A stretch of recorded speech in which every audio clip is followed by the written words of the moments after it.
महाराष्ट्रात नुकतंच नगर परिषद आणि नगरपंचायतीचे निकाल लागलेले आहेत. राज्याचे ग्रामविकास मंत्री आणि सोलापूर जिल्ह्याचे पालकमंत्री आणि साताऱ्यातले भाजपाचे नेते जयकुमार गोरे आपल्याबरोबर आहेत. साहेब, तुमच्या स्वतःच्या नगर परिषदेच्या इथे जोरदार निकाल लागला, जोरदार यश मिळालं. साताऱ्यात पण प्रचंड भाजपाला मोठं यश मिळालंय. आता या यशावर अनेक जण प्रश्न वेगवेगळे उपस्थित करताना दिसत आहेत, तुमचेच विरोधक वेगवेगळे. नाही काय आहे म्हणजे एक आहे की आपण सगळ्यांनी बघितलं असेल की महाराष्ट्रातली जनता भारतीय जनता पक्षासोबत आहे. जे आपण विधानसभेला बघितलं ते 2014 पासून आपण पाहतोय. 3 वेळा भारतीय जनता पक्षाचं महायुतीचं सरकार राज्यामध्ये सलग आलं. राजकीय स्थित्यंतरमध्ये आधी झाले असतील, परंतु आता बघितलं असेल नगरपालिकेच्या निवडणुकीच्या अनुषंगानं की महाराष्ट्रातल्या जनतेनं देवेंद्रजींच्या नेतृत्वावर शिक्कामोर्तब केलेलं आहे. आणि ग्रामीण गावखेड्यामध्ये सुद्धा आपण बघतो किंवा ग्रामीण शहरी भागामध्ये आपण बघतो, या नगर परिषद नगरपंचायतीच्या नगरपालिकेच्या निमित्तानं निवडणुका झाल्या. त्या निवडणुकामध्ये भारतीय जनता पक्ष हा 1 नंबरचा पक्ष झाला. त्यात बाकी सगळ्या पक्षांची बेरीज केली तर ते भारतीय जनता पक्षापर्यंत पोचते, अशा पद्धतीची परिस्थिती आहे. त्यामुळं ज्यांचा पराभव झालेला आहे त्यांना दुसरं कारण शोधण्यापेक्षा काहीतरी भारतीय जनता पक्षावर आरोप करणं, कोणावर तरी आरोप करणं आणि एवढंच काम राहिलेलं आहे. याच्या पलीकडचा काही विषय नाही. त्यामुळे त्याला फार गांभीर्याने घेण्याची आवश्यकता राहिली नाही आता. तुमच्या स्वतःच्या तिथे स्थानिक विधानसभा मतदारसंघात मोठं यश मिळालं. मेन सगळ्यात जास्त चर्चा तिथली तर आहेच आहे, पण त्याचवेळी फलटणची पण आहे. कारण की फलटणची निवडणुकीचा प्रचार तुमच्याकडे धुरा होते, निंबाळकरांकडे धुरा होते आणि तिथे रामराजेंकडनं प्रचंड वेगळ्या स्वरूपामध्ये टीकासुद्धा झाली होती. नाही, आपण बघितलं की फलटणमध्ये गेल्या 35 वर्षापासून रामराजेंची सत्ता होती. आणि एवढा 25 वर्ष सत्ता असल्यानंतर सुद्धा शहराचा विकास झाला नाही, शहरातल्या पायाभूत सुविधांचा विकास झाला नाही, शहरातल्या झोपडपट्टीचा विकास झाला नाही आणि प्रचंड मोठ्या अडचणी शहरामध्ये होत्या. आणि या सगळ्याची परिणाम काय झाला की गेल्या 2, 3, 4 वर्षापासून रणजित नाईक निंबाळकर यांनी या शहरामध्ये प्रचंड मोठी विकासाची कामं केली. त्यामध्ये अगदी आर टी ओ ऑफिसपासून ॲडिशनल कलेक्टर ऑफिसपासून सेशन कोर्टापासून अशा सगळ्या व्यवस्था त्या शहरामध्ये उभ्या केल्या आणि शहराच्या विकासाचा एक मोठा प्लॅन त्यांनी केला. आणि त्यानंतर शहरातल्या जनतेची मानसिकता असते बदलत गेली. रामराजांनी आयुष्यभर काम न करता विरोधकांच्यावर षडयंत्र करणं, त्यांना अडचणीत आणणं, त्यांच्यावर केसेस घालणं, त्यांना बदनाम करणं, अशा पद्धतीचंच काम केलं. विकासाचं काम केलं नाही, जनतेच्या लक्षात आता आलं आहे. त्यामुळे जनतेनं निर्णय घेतला की सोबत भारतीय जनता पक्षासोबत जाण्याचा. आणि खास करून रणजित नाईक निंबाळकरांच्या नेतृत्वावर विधानसभेला विश्वास दाखवला. लोकसभेलाही त्या फलटण शहरातनं फलटण मतदारसंघातून लीड होतं. त्यामुळे त्यांनी तो विश्वास दाखवलेला आहे. आता आदरणीय देवेंद्रजींनी या फलटण शहराला प्रचंड मोठी ताकद, मतदारसंघाला प्रचंड मोठी ताकद दिली. त्यामुळं रामराजेंचं संस्थान आता खालसा झालेलं आहे. आणि लोकांनी सांगितलंय की षडयंत्र करून सत्तेत जास्त दिवस राहता येणार नाही. सत्तेत राहायचं असेल तर जनतेच्या विकासाचं काम करायला लागेल, जनतेसाठी काम करायला लागेल. हे या निमित्तानं जनतेनं दाखवून दिलेलं आहे. त्यामुळं खूप मोठा पराभव, एवढ्या प्रतिष्ठेची निवडणूक केलेली, एवढा मोठा पराभव या ठिकाणी झाला. आणि यातून मला वाटतंय आता रामराजे तो बोध घेतील, पण असे अनेक लोक यातून बोध घेतील. जिल्ह्यातलेच नाही, जिल्ह्यातली घेतील, राज्यातली घेतील. राज्यातली घ्यायचा विषय संपलाय. आता बोध घेण्यापेक्षा ते काय करतात आहे, कारण शोधतात आहे. पराभव झाला तर लोकांच्यात गेलं पाहिजे, लोकांना विचारलं पाहिजे काय चुकलं आमचं, लोकांना जे पाहिजे त्या हिशोबानं आपल्यात बदल केले पाहिजेत आणि त्या दृष्टीनं राजकारण केलं पाहिजे. पण ते न करता कधी EVMवर, कधी मतदार यादीवर, कधी आणखीन काय अशा विषयावर लक्ष केंद्रित करण्यासाठी लोकांना भाग पाडायचं, एक नेरेटिव्ह सेट करायचा, अशा पद्धतीची परिस्थिती आहे. त्यामुळं 100% मी आपल्याला सांगतो की आता जवळजवळ काँग्रेस पक्षाचं अस्तित्व संपलेलं आहे. उभाटा तर 6-7 वर आलेली आहे. त्यामुळे ज्या काय जागा निवडून आलेल्या आहेत त्या भारतीय जनता पक्ष, एकनाथराव शिंदे साहेबांची आमची शिवसेना आणि त्यानंतर अजितदादा यांची बेरीज केली तर मला तर वाटतं एकनाथराव शिंदे साहेबांच्या निवडून आलेल्या जेवढ्या जागा आहेत तेवढ्या सगळ्या विरोधकांची बेरीज केली तर तेवढी बेरीज होत नाही, अशी परिस्थिती आहे. बरोबर आहे. त्यामुळे त्यांनी आत्मपरीक्षण करायला पाहिजे आता. बरोबर. दुसरं की सोलापूर जिल्ह्याचा तुम्ही पालकमंत्री आहात. सोलापूरमध्ये का असे निकाल लागले वेगळ्या पद्धतीचे? म्हणजे मुळातच तिथे अनेक रिफॉर्म तुम्ही करू पाहत होता, मोठे बदल करू पाहत होता. पक्षचिन्हासाठी तुम्ही आग्रही राहिलात. तीच अडचण झाली? बिलकुल नाही. सोलापूर जिल्ह्यामध्ये एक लक्षात घ्या, की अपेक्षित निकाल लागले नाही हे मी स्वीकारलं. परंतु सोलापूर जिल्ह्यामध्ये 2016-17ला झालेल्या निवडणुका होत्या. भारतीय जनता पक्षाच्या चिन्हावरची एक नगरपालिका होती. आणि सोलापूर जिल्ह्यामध्ये आपण पाहिलं असेल, की जो जिल्हा कायम शरद पवारांच्या सोबत राहिलेला आहे. 2 खासदार आणि विधानसभेचे निकाल आपण बघितलेले आहेत. परंतु आम्ही या नगरपालिकेच्या वेळी भारतीय जनता पक्षाचं चिन्ह सामान्य नागरिकापर्यंत पोहोचवण्याचा प्रयत्न केला. अनेक शहरं अशी होती, की त्या ठिकाणी भारतीय जनता पक्षाला सोबत घ्यायला म्हणजे त्यांची ताकदच नाही तर का सोबत घ्यायचं? अशा पद्धतीची परिस्थिती समोरच्यांनी निर्माण केलेली होती. त्या ठिकाणी आम्ही भारतीय जनता पक्षाचं चिन्हावर निवडणूक लढलो. आजही भारतीय जनता पक्ष जिल्ह्यामध्ये एक नंबर आहे. 4 नगरपालिका आमच्या चिन्हावर निवडून आल्या. पंढरपूरमध्ये 36 पैकी 27 नगरसेवक आमचे निवडून आले. मोहोळमध्ये 20 पैकी 11 नगरसेवक आमचे निवडून आले. सत्ता आमची आली तिथं. आणि मंगळवेढ्यामध्ये सुद्धा 20 पैकी 11 नगरसेवक आमचे निवडून आले. सत्ता आमची आली. नगराध्यक्षाचा उमेदवार आमचे काही म्हणजे कुठं 200 मतानं 134 मतानं पंढरपूरमध्ये मोठ्या फरकानं पराभव झाला. परंतु एक लक्षात घ्या तुम्ही, की आजच्या घडीला भारतीय जनता पक्ष सत्तेत आलेल्या नगरपालिका काढल्या तर त्या 7 आहेत, जिथं मेजॉरिटी आमची आहे. बरं. आणि त्याच्याही पुढे जाऊन 2016-17ला आमचे 31 नगरसेवक अख्ख्या जिल्ह्यातून होते. आज आमचे 144 नगरसेवक निवडून आलेले आहेत. कोण म्हणलं भारतीय जनता पक्षाचा पराभव झाला? ठीक आहे, अपेक्षित यश मिळालं नाही. नगराध्यक्षाचा फटका बसला. शेवटी आपण पक्ष वाढवत असताना आणि चिन्ह रुजवत असताना आपण या गोष्टी होत राहतात. बरोबर आहे. तेव्हा पराभव झालेला नाही. आत्मपरीक्षण करा. काँग्रेसचे 52 नगरसेवक मागच्या 17 साली होते, त्यांचे 2 झालेत. आणि जे आपण सांगतात विद्यमान खासदार धैर्यशील मोहिते पाटलांनी काय धुरंधर पिक्चरमधली स्टाईलमध्ये काय बोलले, त्यांना ते तर अकलूजपुरते मर्यादित राहिलेले आहेत. नाही, पण त्यांचा तर दावा आहे की आम्ही तीन तीन अरे तीन तीन हे नेतृत्व देशाचं होतं, राज्याचं होतं ना. हे अकलूजपुरतं मर्यादित राहिलेलं आहे. 3-3 आणि 4-4 काय, अख्ख्या जिल्ह्यातनं ह्यांचे 28 नगरसेवक निवडून आलेले आहेत. 28. त्यात पण ह्यांचं योगदान किती आहे हा संशोधनाचा विषय आहे. याच्यापेक्षा आमच्या अजितदादांचे आणि आमच्या एकनाथ शिंदे साहेबांचे तर 50 निवडून आलेले आहेत. बरोबर. पण आज या सगळ्या म्हणजे इव्हन एकनाथ शिंदे साहेब असतील, अजितदादा असतील, राष्ट्रवादी असेल, काँग्रेस असेल, या सगळ्यांची बेरीज केली तरीसुद्धा भारतीय जनता पक्षाचे 10 नगरसेवक जास्तीचे निवडून आलेले आहेत. नाही, पण अकलूजमधला तुमचा जो तुमचा किंवा असेल किंवा तिथले जे माजी आमदार आहेत, राम सातपुतेंचा त्यांचा स्टँड असेल, तो कुठेतरी वेगळा झाला. कारण आता मग मोहिते पाटील नेमके कुठं हा प्रश्न परत एकदा, कारण की रणजितसिंह मोहिते पाटील भाजपमध्ये असतात. अनेक भाजपाच्या तिथल्या स्थानिक लोकांना वाटतं अरे हे नेमके कुणावर कारवाई का करत नाही, असंही अनेक मुद्दे उपस्थित होतात. तुम्ही एक गोष्ट लक्षात घेतली पाहिजे, की रणजितसिंह मोहिते पाटील कुठं आहे ते त्यांना कल्पना असेल आणि स्थानिक लोकांना कल्पना आहे त्याची कुठं आहेत. मी त्या विषयावर मला चर्चा करायची. पण मी एक सांगतो, भारतीय जनता पक्षानं विधानसभेची निवडणूक लढवली जेव्हा दोन्ही पक्ष एकत्र होते. पारंपरिक विरोधक जानकर आणि मोहिते पाटील एक झाल्यानंतर सुद्धा फक्त 12,000 मतांनी पराभव झाला राम सातपुतेंचा. त्यामुळं दोन्ही पार्ट्या एकत्र झाल्यावर भारतीय जनता पक्षाची ताकद किती आहे? 1,08,000 मताची आहे.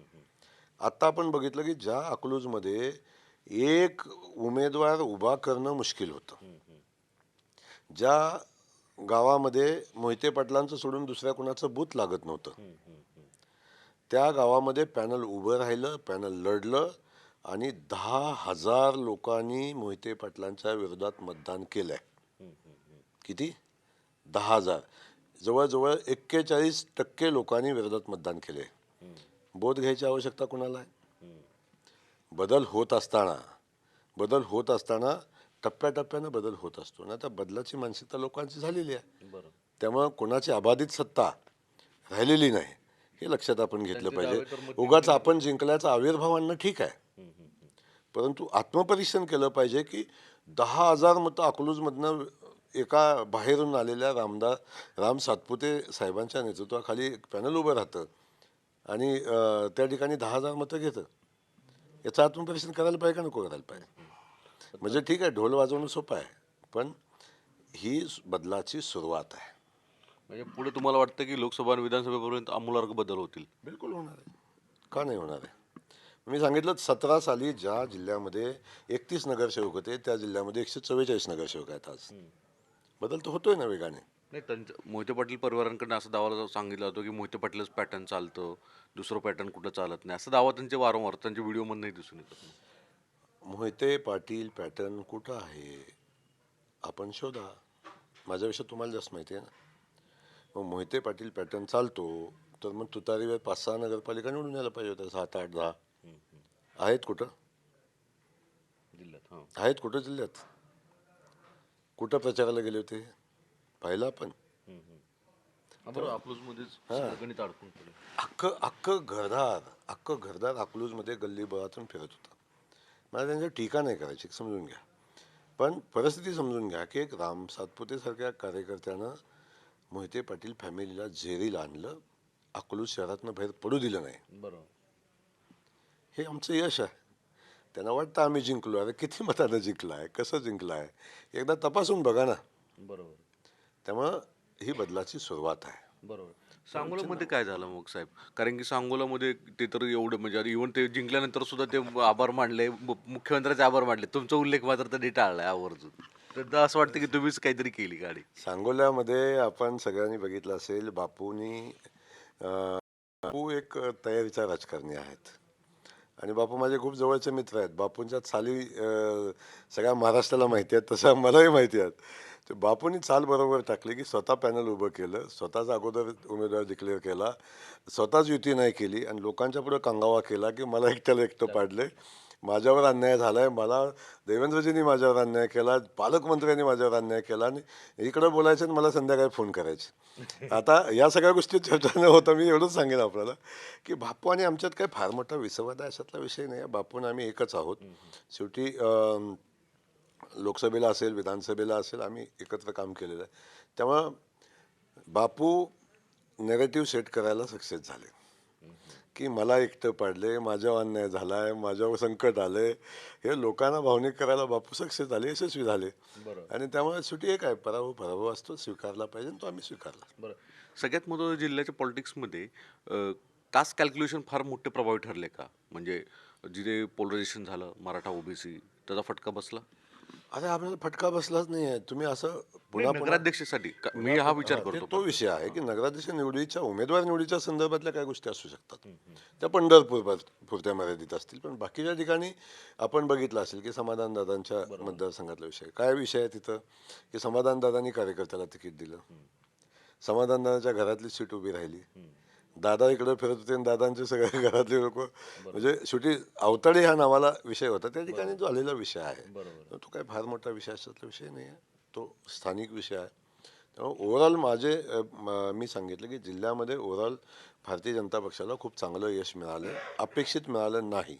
आणि जर सगळं असे अपेक्षित नाही मिळालं याची जबाबदारी पण पालकमंत्री म्हणून मी स्वतः घेतली आहे. तुमचं एवढं सगळं म्हणजे मी असं सोलापूरचं पालकमंत्री गेल्या कालावधीमध्ये स्वतःहून पाहिलं की सतत आठवड्यातून 2 ते 3 दिवस तिथं थांबून सगळ्या प्रचार यंत्रणा बघणं किंवा आधी निवडणुका वारीच्या निमित्तानं तुम्ही तिथे सतत होतात, पण हे करूनही तुमच्यावर अशी एक टिपका टिप्पणी केली गेली की बाहेरचं पालकमंत्री आहेत, बाहेरचा नेता आहे, इथं जिल्ह्यात इंटरफेअर करतोय, अंतर्गत मुद्द्यावर वाद लावतोय, असा जो आरोप केला गेला तो नॅरेशन आता कसं बदलणार आहे? आता नरेशांचा विषय सामान्य माणसातलं नाही आहे. ते जे माझे विरोधक आहेत आणि ज्यांना माझ्या येण्यानं त्रास होतोय, माझ्या येण्यानं यांचं अस्तित्व यांचं धोक्यात आलेलं आहे, त्या सगळ्यांना ते वाटतं. एकदा सोलापूरच्या जनतेचा कानूसा घ्या की मला ते बाहेरचं म्हणतात का. आणि पालकमंत्री शक्यतो असतो ज्या ज्या ठिकाणी बाहेर पालकमंत्री येतात, असा काही विषय आहे. त्यामुळं आपण तुमच्यावर जास्त एकदा आपण जनतेचा कानूसा घ्या. बाकी कोण म्हणतं त्याला विशेष महत्त्व नाही आहे की कोण काय म्हणतं, कोण काय म्हणतं याचा. पण माझ्या सोलापूरच्या पालकमंत्री होण्यानं अनेक लोकांच्या राजकीय अस्तित्वाचा प्रश्न निर्माण झाला आहे. त्यांना मात्र मी बाहेरचा आहे असं वाटणारच. बरोबर. त्यातमध्ये शंका असायचं काय कारण आहे. पण मी एक आहे की मी लोकांच्यासाठी काम करतो. पक्ष सोलापूरलाच नाही, देवेंद्रजींनी मला सोलापूरची जबाबदारी दिलेली आहे. मला अन्य कुठं जबाबदारी दिली तरी सुद्धा तितक्याच इमानदारीनं मी पार पाडेन. बरोबर. सोलापूर तर माझा आवडीचा जिल्हा आहे. त्यामुळे तिथं तर मी मनापासून काम करतो. पण माझ्यावर फक्त सोलापूर जिल्ह्याच्या निवडणुकीची जबाबदारी नव्हती.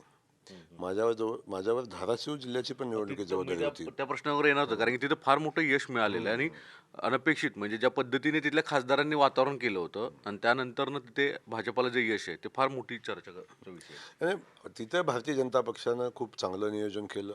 आदरणीय राणा जगजितसिंग असतील, बाकीचे आमचे सगळे नेते असतील, यांनी खूप चांगलं नियोजन केलं. म्हणजे आज तुळजापूर असेल, अगदी आपण बघितलं असेल की धाराशिव असेल, पुन्हा मुरुम असेल, त्यानंतर आपण नळदुर्ग असेल, या ज्या सगळ्या नगरपालिका आहेत त्या नगरपालिकेमध्ये भारतीय जनता पक्षानं स्वतःच्या चिन्हावर लढाई केली आणि आमचे उमेदवार निवडूनही आले. म्हणजे 8 पैकी 4 ठिकाणी आम्हाला यश मिळालं.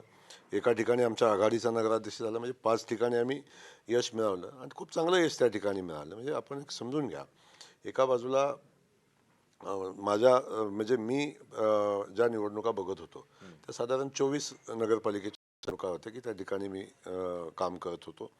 त्यामुळं धाराशिवमध्ये चांगलं यश मिळालं. सोलापूरमध्ये अपेक्षित नाही मिळालं, पण चांगलंच यश मिळालं.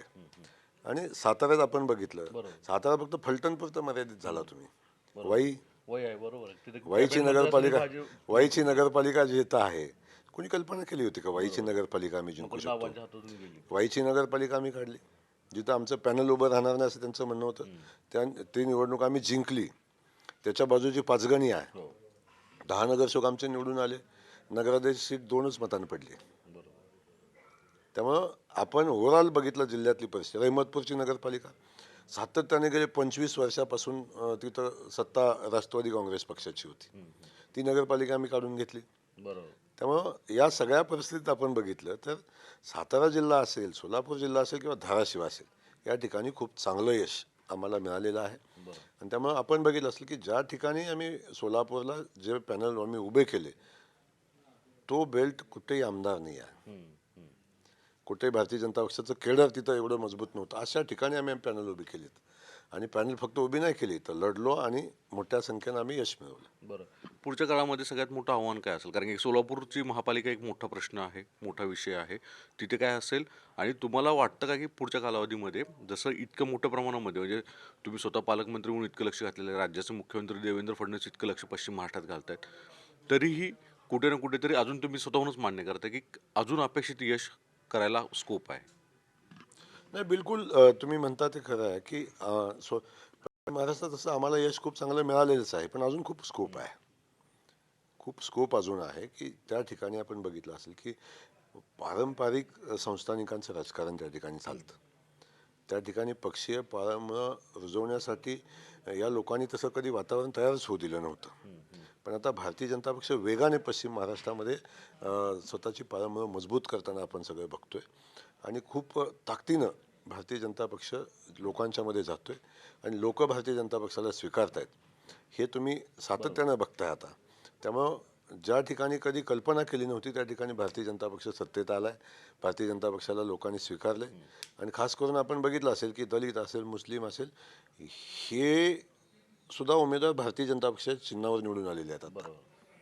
त्यामुळं मी खात्रीनं सांगतो की पश्चिम महाराष्ट्रामध्ये अजून खूप चांगला स्कोप आम्हाला आहे आणि आता लोकांची मानसिकता बदलत चाललेली आहे आणि आम्ही पश्चिम महाराष्ट्रामध्ये भारतीय जनता पक्षमय वातावरण आत्ता आहे, पण याच्यामध्ये आणि खूप चांगला आम्हाला स्कोप आहे, तो आम्ही मिळवू पश्चिम महाराष्ट्रामध्ये. बरोबर. सोलापूर महापालिकेचं मग? सोलापूर महापालिकेमध्ये तर आम्ही सांगतो की तिथली सोलापूर शहराची परिस्थिती वेगळी आहे.